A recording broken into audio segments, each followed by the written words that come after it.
बिहार चुनाव से पहले एनडीए के सहयोगी ही उसकी टेंशन बढ़ाने में लगे हैं।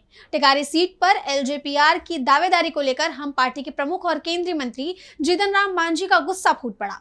मांझी ने साफ कह दिया कि हमें भी चुनाव लड़ना आता है और अपने उम्मीदवार की दावेदारी पर मुहर लगा दी। इस घटनाक्रम को लेकर एनडीए के अंदर तनातनी अब खुलकर सामने आ गई है। देखिए रिपोर्ट। बिहार विधानसभा चुनाव से पहले विपक्ष तो एनडीए की चिंता बढ़ा ही रहा है, लेकिन अब एनडीए के सहयोगी भी उसकी टेंशन को बढ़ाने का काम कर रहे हैं। एनडीए के भीतर सीट शेयरिंग को लेकर चल रही तनातनी अब खुलकर सामने आ गई है। गया जिले के टिकारी विधानसभा क्षेत्र में हुई हालिया घटना ने इस अंदरूनी मनमुटाव को और गहरा कर दिया है, जहां हिंदुस्तानी आवाम मोर्चा के प्रमुख जीतन राम मांझी ने एलजेपीआर के दावे पर मंच से ही कड़ा रुख अपनाया। दरअसल टिकारी में एनडीए कार्यकर्ता सम्मेलन के दौरान एलजेपीआर के संभावित प्रत्याशी की मांग का बैनर देखकर मांझी भड़क उठे। उन्होंने साफ लहजे में चेतावनी दे दी कि टिकारी सीट से हिंदुस्तानी आवाम मोर्चा के वर्तमान विधायक अनिल शर्मा ही चुनाव लड़ेंगे।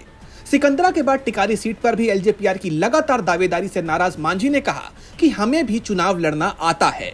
राजनीतिक जानकारों का मानना है कि मांझी जैसे कद्दावर नेता का सार्वजनिक रूप से गुस्सा दिखाना गठबंधन के लिए खतरे का संकेत है।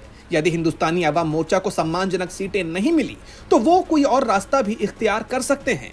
हाल ही में उन्होंने चेतावनी भी दी थी कि अगर उन्हें सम्मानजनक सीटें नहीं मिली तो फिर वो 100 सीटों पर अकेले ही चुनाव लड़ेंगे।